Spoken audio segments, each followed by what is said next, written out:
सिद्धराम गोंडे, हिंदू राष्ट्र सेना सोलापूर शहर प्रमुख। टिपू सुलतान असो, औरंगजेब असो, तैमूर असो, खिलजी असो, हे सगळे जिहादी या भारत देशावर, जिहादी मुसलमान या भारत देशावर आक्रमण करायला आलेले आहेत। या आक्रमणकार्यांना जे जे मुसलमान समर्थन करतात त्या सगळ्यांचा आम्ही अफजलकार केल्याशिवाय आम्ही शांत बसणार नाही।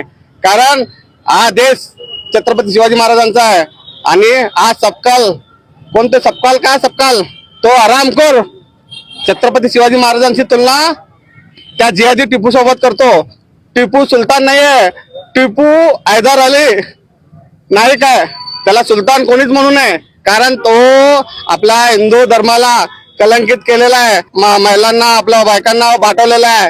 अशा जिहादाला जो जो समर्थन करतो, हिंदू धर्मावर कोणी पालबोट केलेला जिहादाला जर समर्थन करत असेल तर त्याला आम्ही अफजलखान केल्याशिवाय आम्ही शांत बसणार नाही। हिंदू समाजाच्या वतीने या ठिकाणी महाराष्ट्र राज्याचे अध्यक्ष, काँग्रेसचे अध्यक्ष हर्षवर्धन सपकाळ यांच्या विरोधात या ठिकाणी एक आंदोलन छेडण्यात आलेलं आहे। याचं कारण हे आहे की ज्या छत्रपती शिवाजी महाराजांची बरोबरी त्या टिपू सुलतानच्या बरोबरी न करताय, तर अशा पद्धतीचं घाणेरडं राजकारण ज्या टिपू सुलतानने लाखो हजारो हिंदू माता भगिनींना आणि हिंदूंच्या सगळ्या आमच्या लोकांना या ठिकाणी खलास करायचा प्रयत्न केला आणि खलास केले, त्या कत्ली केलेल्या आहेत, यांचं मी या ठिकाणी सपकाळ यांचा मी जाहीर निषेध या ठिकाणी करतोय। सकल हिंदू समाज एक शांततेचा, एक संयमाची भूमिका घेत असताना आम्ही शांत बसतोय। याचं कारण तुम्ही असं समजू नका, आज गल्ली ते दिल्ली पर्यंत आम्ही आमच्या पद्धतीने आम्ही एक हिंदू समाजाचा नेता आणि कशा पद्धतीने राहायला पाहिजे हे नरेंद्र मोदी साहेबांच्या नेतृत्वाखाली देश चाललेला आहे। छत्रपती शिवाजी महाराजांचा जर अवमान करत असेल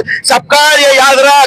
आज या ठिकाणी सुधीर बैरवडे, रवीजी गोरे, सगळे सकल हिंदू समाजाचे कार्यकर्ते मोठ्या संख्येने या ठिकाणी उपस्थित आहेत। जर तुम्ही आम्हाला छेडायचा प्रयत्न केला तर आम्ही ह्या काँग्रेसी आणि अशा वृत्तींना आम्ही ठेचून काढल्याशिवाय राहणार नाही, या ठिकाणी तुमच्या माध्यमातून सांगतो।